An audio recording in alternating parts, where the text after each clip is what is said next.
नमस्कार दोस्तों, पीडब्ल्यू ज्ञान कोश पर एक बार फिर से आपका बहुत बहुत स्वागत है। दोस्तों, एक इंडिविजुअल 3 स्टेजेस जो कि बहुत ज्यादा डिफिकल्ट है उनको क्रॉस करके आईएएस, आईएफएस, आईपीएस या कोई भी सिविल सर्विसेज में पहुंचता है। उसके बाद में कई तो ऐसे होते हैं जो कि डिफरेंट एस्पेक्ट्स के अंदर सोशल मीडिया पे और पब्लिक में कहते हैं ना कि रेपुटेशन गेन करते हैं। जैसे कि कहीं पे रेड मार दी, किसी स्कैम की इन्वेस्टिगेशन कर रहे हैं, कहीं पर करप्शन का इशू है, कहीं पर फ्रॉड का इशू है, तो इनको टैकल करते हुए आपको दिखाई पड़ेंगे। तो उनकी तो रेपुटेशन आपको लगेगी यार वाकई में ऐसा होना चाहिए ऑफिसर तो जिसका डंका बजे। वहीं दूसरी तरफ आज जो हम केस डिस्कस कर रहे हैं वो है आईपीएस अलंकृता सिंह से संबंधित। बेसिकली ये 2008 बैच की आईपीएस ऑफिसर है, राइट। इनके द्वारा एसपी के तौर पर यूपी गवर्नमेंट के अंडर काम किया जा रहा था women and child safety department में। होता क्या है कि 2021 में मैंने आपको बताया कि 2008 बैच की तो ये है। अब 2021 में ये काम कर रही थी अपने ऑफिस में, एकदम प्रॉपर चल रहा था, कोई प्रॉब्लम थी नहीं। बट इसी दरमियान ये बिना किसी प्रायर परमिशन के, बिना किसी कहते ना कि सैंक्शनड लीव के ये लंदन चली जाती हैं। और लंदन जाने के बाद में फिर इन्वेस्टिगेशन बैठती है इनके ऑफिस में और पता पड़ता है कि ये कई दिनों से एब्सेंट थी वहां पर लगातार। और एब्सेंसी के चलते फिर बाद में डिपार्टमेंटल लेवल पे इंक्वायरी स्टार्ट होती है, जिसका नतीजा यह है कि सबसे पहले तो इनको सस्पेंड किया गया।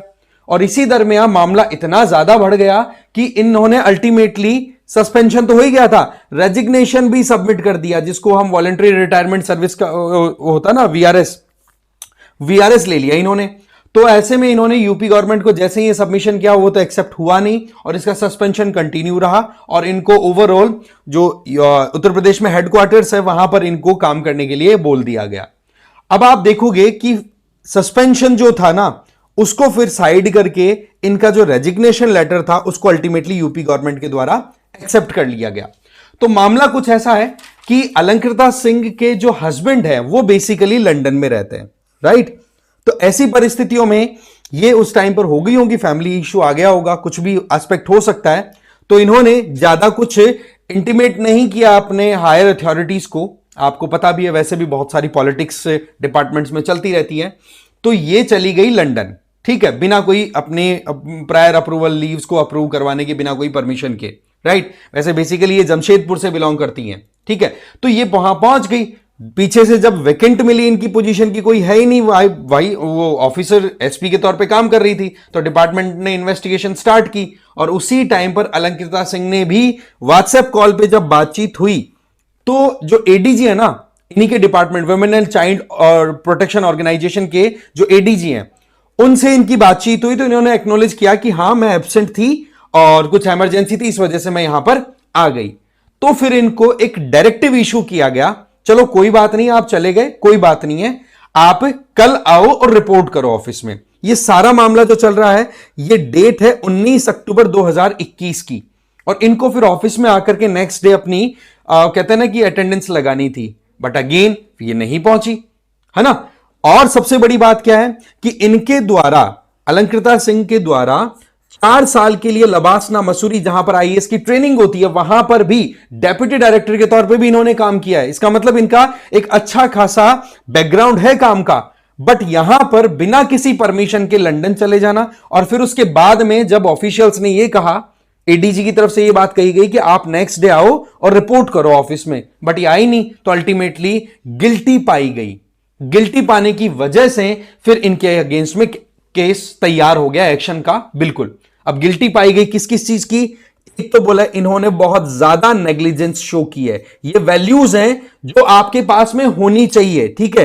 एक तो इन्होंने नेग्लिजेंस शो की है कि भाई आप अपने काम को लेकर के कितना ज्यादा लापरवाह हो, साथ ही साथ आपका इंडिफरेंस और ब्रीच ऑफ डिसिप्लिन जो है वो भी बहुत ज्यादा यहां पर नोटिस किया गया। मतलब आप बहुत ही ज्यादा इग्नोरेंट भी दिखाई दिए यहां पर अपने काम को लेकर के, और साथ ही साथ अपनी ऑफिशियल ड्यूटीज के लिए जो एक प्रॉपर आपका डिसिप्लिन होता है काम करने का। भाई सीधी बात, आप एसपी लेवल पे हो तो बाकियों को फिर क्या आप समझाओगे? तो आप अपनी ऑफिशियल रिस्पॉन्सिबिलिटीज को एकदम ताक पे रख के चले गए, तो ऐसे में आपको सस्पेंड किया जाता है। फिर बाद में पूरा प्रोसेस चलता है, 4 महीने तक ये पूरा मामला चलता है। पर अल्टीमेटली क्या होता है, सस्पेंशन के साथ साथ में फिर इन्होंने भी डिसाइड कर लिया कि चलो ठीक है, मैं रिजाइन ही करती हूं। तो इस तरीके से क्या होता है कि आप क्या सोच करके नौकरी लेते हैं, फिर क्या क्या एस्पेक्ट्स आपके सामने आते हैं, समझ गए? क्योंकि चैलेंज क्या है आपके सामने। अभी यूपीएससी का फॉर्म जो आप फिल कर रहे हो, तो उसमें आपसे पूछी जा रही है कि आप कौन कौन सी सर्विसेज की प्रेफरेंस रखना चाहते हैं। अब ऐसे में अनफोर्सीन सर्कमस्टांसेस जो आती है ना, वो फिर प्रॉब्लम क्रिएट कर देती हैं। तो उनके बारे में थोड़ा घर वालों से बैठ करके बातचीत करके फिर डिसाइड करो कि मेरी सर्विस प्रेफरेंस क्या होनी चाहिए। देखो, सबके अपने अपने इश्यूज होते हैं।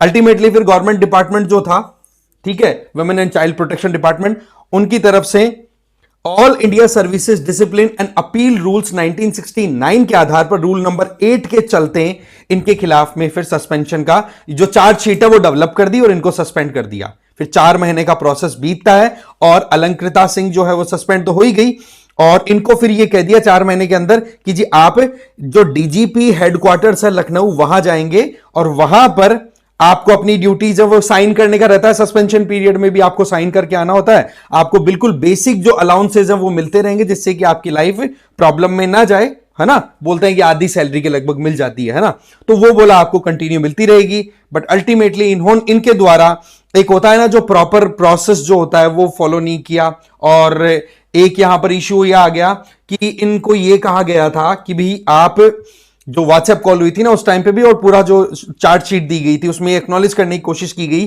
कि भाई बात ऐसी है कि आप state government of Uttar Pradesh के अंडर में काम कर रही हैं, वहां से आप सैलरी उठा रही हैं, सारी चीज आपको फैसिलिटी दी जा रही है।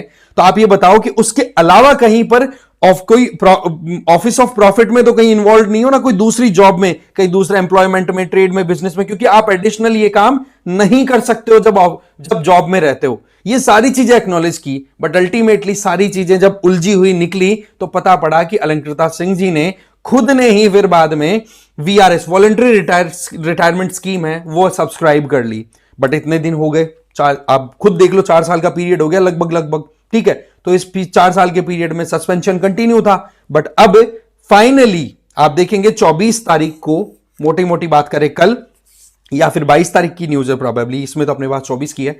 फाइनली इनका सस्पेंशन है वो तो कर दिया साइड, और इनके द्वारा जो रेजिग्नेशन सबमिट किया गया था वो एक्सेप्ट हो गया। अब ये एक तरीके से रिलीव कर दी गई है जॉब से, ये एक्सेप्ट कर लिया यूपी गवर्नमेंट ने। देखो, बहुत सारे एस्पेक्ट्स होते हैं लाइफ में, उनको देख करके, बट पॉइंट इज कि जब आप जॉब शुरू करते हो तब क्या सोचते हो और आगे बढ़ते बढ़ते किस तरीके की कॉम्प्लिकेशन होती है। तो प्लीज अपने आप को मेंटली बहुत ज्यादा स्ट्रांग रखो, साथ ही साथ तैयारी कर रहे हो तो आप बहुत मेहनत करके किसी स्टेज पे पहुंचते हो, तो वहां पर फिर ये मत सोचो कि यार ये नहीं मिल रहा, ये नहीं मिल रहा, ठीक है। फिर जिंदगी में फिर कमियां ही महसूस होती चली जाएंगी, और ये प्रॉब्लम हमने अच्छे से देखी किस तरीके से आप अच्छी खासी पोजीशन पे हो बट अब अल्टीमेटली आपको रिजाइन करना पड़ता है। हो सकता है कि ये यहां से भी अच्छी जिंदगी जिएंगी वहां पे, बट मोर और लेस एक आपका पॉइंट जो है वो हमें कंसिडर करना था, जो हमने देखा। इसके अलावा PWIS की तरफ से 26 जनवरी के उपलक्ष्य पे, पहले ही मैं बोल देता हूं, ठीक है, कल ही है अपनी 26 जनवरी, हैप्पी रिपब्लिक डे। तो इसके उपलक्ष्य पर आप लोगों के लिए गजब का सरप्राइज लॉन्च किया है। और वो सरप्राइज क्या है, 80% तक आपको छूट दी जा रही है जितने भी ओनली IAS के यूपीएससी कोर्सेज चल रहे हैं वो, और ये चलेगा आपका 31 जनवरी तक। तो आप बिल्कुल भी देरी ना करें, आपको लगता है कोर्स लेना है और या लेने की सोच रहे थे बट कुछ प्रॉब्लम थी अफोर्डेबिलिटी इश्यू से, तो आप यहां पर रिलाय कर सकते हैं। इसके अलावा आप मुझे फॉलो कर सकते हैं इस QR कोड को स्कैन करके। मेरा नाम है रजनीकांत लाटा, और लास्ट में जाते जाते मैं आपसे एक क्वेश्चन पूछूंगा। आप ये बताओ कि जो भी आप सिविल सर्विसेज के लिए जाना चाहते हैं, तो सिविल सर्वेंट के तौर पे काम करने के लिए एक इंडिविजुअल में ऐसी कौन सी 3 वैल्यूज हैं जो कि होनी ही चाहिए, राइट? 3 इंपॉर्टेंट वैल्यूज जो हैं वो होनी ही चाहिए। आप कमेंट बॉक्स में इसका आंसर देंगे, राइट? तो इस वीडियो में इतना ही था। Thank you very much for watching this video.